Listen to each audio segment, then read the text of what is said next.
ನಮಸ್ಕಾರ. First tube ನ ಮತ್ತೊಂದು ವಿಡಿಯೋಗೆ ಸ್ವಾಗತ.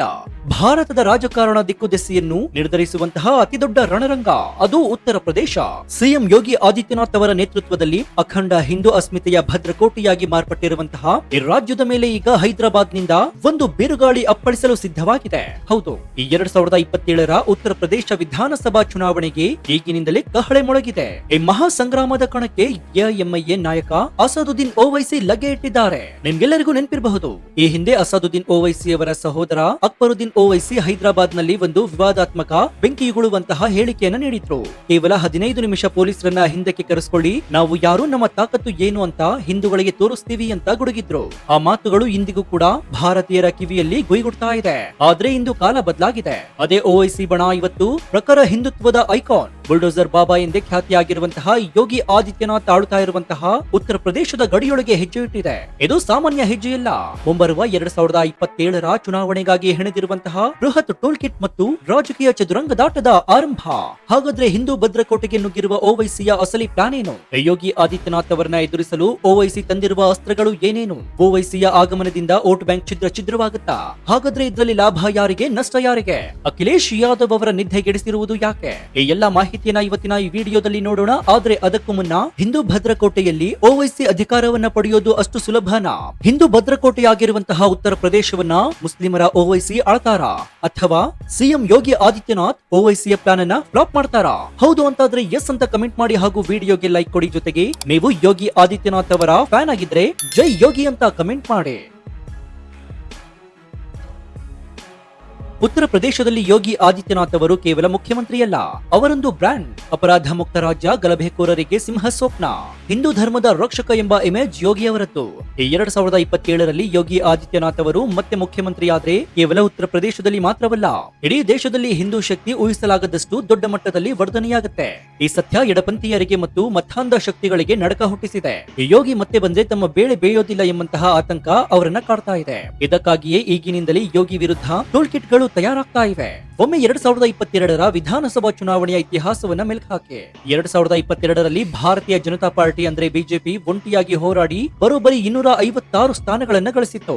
ಅಖಿಲೇಶ್ ಯಾದವ್ ಅವರ ಸಮಾಜವಾದಿ ಪಕ್ಷ ಮೈತ್ರಿಗಳ ಹೊರತಾಗಿಯೂ 111 ಸ್ಥಾನಗಳಿಗೆ ತೃಪ್ತಿ ಪಡಬೇಕಾಯಿತು.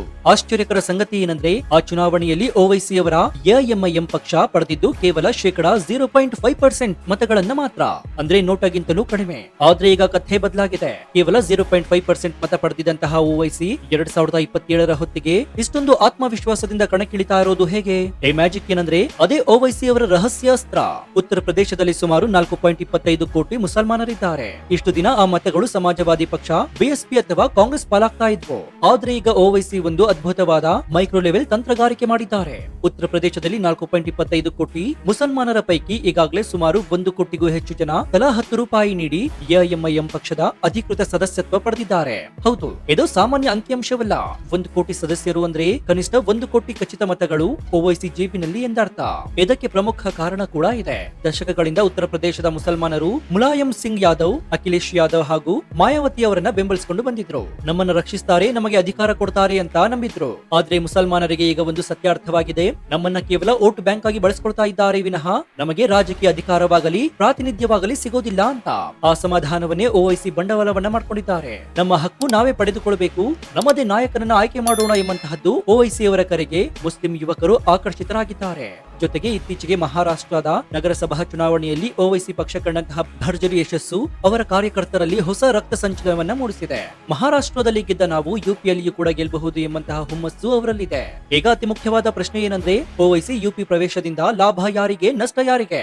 ಮೇಲ್ನೋಟಕ್ಕೆ ಓವೈಸಿ ಹಿಂದುತ್ವದ ವಿರೋಧಿಯಾಗಿದ್ದಾರೆ, ಯೋಗಿಯನ್ನ ವಿರೋಧಿಸುತ್ತಾರೆ. ಹಾಗಾಗಿ ಇದರಿಂದ ಯೋಗಿ ಆದಿತ್ಯನಾಥ್ ಅವರಿಗೆ ನಷ್ಟವಾಗಬಹುದು ಅಂತ ಎಲ್ಲರೂ ಕೂಡ ಭಾವಿಸಿದ್ದಾರೆ.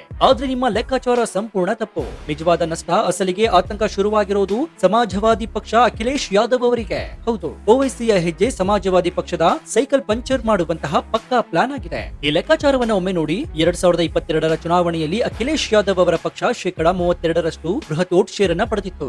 ಆದ್ರೆ ಆ 32% ನಲ್ಲಿ ಬರೋಬ್ಬರಿ 18% ನಷ್ಟು ಮತಗಳು ಕೇವಲ ಮುಸಲ್ಮಾನರದ್ದೇ ಆಗಿತ್ತು. ಅಂದ್ರೆ ಸಮಾಜವಾದಿ ಪಕ್ಷದ ಜೀವನಾಡಿಯೇ ಮುಸ್ಲಿಂ ಮತಗಳು. ಈಗ ಓವೈಸಿ ಕಣಕ್ಕಿಳಿದು ಆ 18% ಮುಸ್ಲಿಂ ಮತಗಳಲ್ಲಿ ಕೇವಲ 5 ರಿಂದ 6% ಮತಗಳನ್ನ ತನ್ನತ್ತ ಸೆಳೆದುಕೊಂಡರೂ ಸಾಕು, ಅಖಿಲೇಶ್ ಯಾದವ್ ಅವರ ಪಕ್ಷ ಪಾತಾಳಕ್ಕೆ ಕುಸಿದು ಬೀಳೋದು ಖಚಿತ. ಯಾವೆಲ್ಲ ಕ್ಷೇತ್ರಗಳಲ್ಲಿ ಸಮಾಜವಾದಿ ಪಕ್ಷ 2000ದಿಂದ 5,000 ಮತಗಳ ಅಂತರದಿಂದ ಗೆಲ್ಲುತ್ತಾ ಇತ್ತು, ಅದೆಲ್ಲ ಓವೈಸಿ ಅಭ್ಯರ್ಥಿಗಳು 10ರಿಂದ 15,000 ಮತಗಳನ್ನ ಕಿತ್ಕೊಂಡ್ ಬಿಡುತ್ತೆ. ಓವೈಸಿ ಪಡೆಯುವಂತಹ ಪ್ರತಿಯೊಂದು ಓಟ್ ಕೂಡ ನೇರವಾಗಿ ಅಖಿಲೇಶ್ ಯಾದವ್ ಅವರ ಖಾತೆಯಿಂದಲೇ ಕಡಿತವಾಗುತ್ತೆ.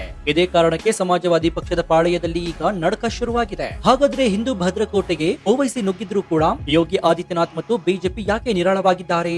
ಯೋಗಿ ಪ್ಲಾನ್ ಆದ್ರೂ ಏನು? ಯೋಗಿ ಆದಿತ್ಯನಾಥ್ ಅವರ ರಣನೀತಿ ಅತ್ಯಂತ ಸ್ಪಷ್ಟವಾಗಿದೆ. ಅಭಿವೃದ್ಧಿ ಮತ್ತು ಅಚಲವಾಗಿರುವಂತಹ ಹಿಂದುತ್ವ.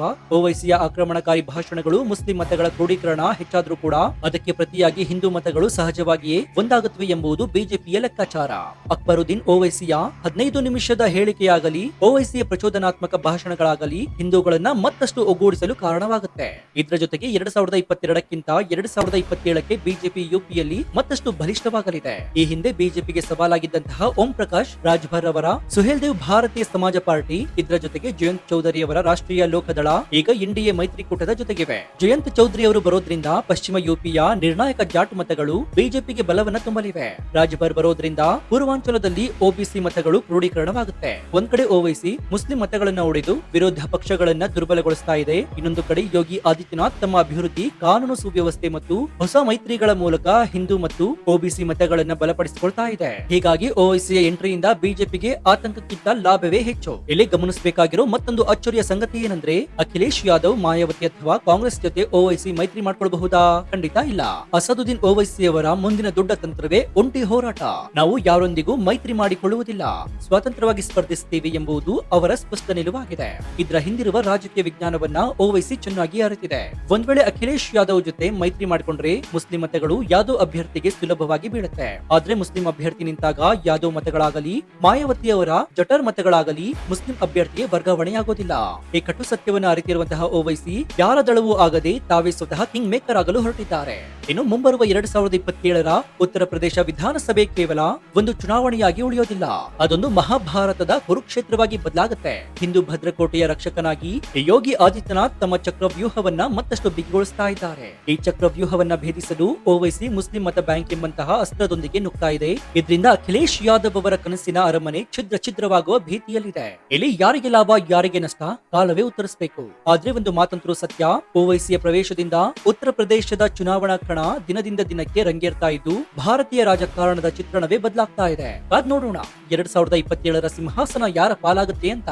ಇದು ಇವತ್ತಿನ ವಿಶೇಷ. ಈ ಬಗ್ಗೆ ನಿಮ್ಮ ಅಭಿಪ್ರಾಯ ಏನು ಅಂತ ಕಮೆಂಟ್ ಮಾಡಿ ಹಾಗೂ ವಿಡಿಯೋಗೆ ಲೈಕ್ ಕೊಡಿ. ಜೊತೆಗೆ ನೀವಿನ್ನೂ ನಮ್ಮ ಚಾನೆಲ್ ಅನ್ನು ಸಬ್ಸ್ಕ್ರೈಬ್ ಮಾಡ್ಕೊಂಡಿಲ್ಲ ಅಂದ್ರೆ ಈ ಕೂಡಲೇ ಸಬ್ಸ್ಕ್ರೈಬ್ ಮಾಡಿಕೊಂಡು ಪಕ್ಕದಲ್ಲಿರುವಂತಹ ಬೆಲ್ ಐಕಾನ್ ಅನ್ನು ಪ್ರೆಸ್ ಮಾಡಿ. ಇದರಿಂದ ನಾವು ಹಾಕುವ ಹೊಸ ವಿಡಿಯೋಗಳ ನೋಟಿಫಿಕೇಶನ್ ಮೊದಲು ನಿಮಗೆ ಸಿಗುತ್ತೆ. ಇನ್ನು ನಮ್ಮ ಚಾನೆಲ್ ನಲ್ಲಿ ಇಂತಹ ಅನೇಕ ಕುತೂಹಲಕಾರಿ ವಿಡಿಯೋಗಳು ಇವೆ, ಅವುಗಳನ್ನು ನೋಡಿ ಪ್ರೋತ್ಸಾಹಿಸಿ. ಇದಾಗಿತ್ತು ಈ ಕ್ಷಣದ ವಿಶೇಷ. ನೋಡ್ತಾ ಇರಿ ಫಸ್ಟ್ ಟ್ಯೂಬ್ ಕನ್ನಡ. ಧನ್ಯವಾದ.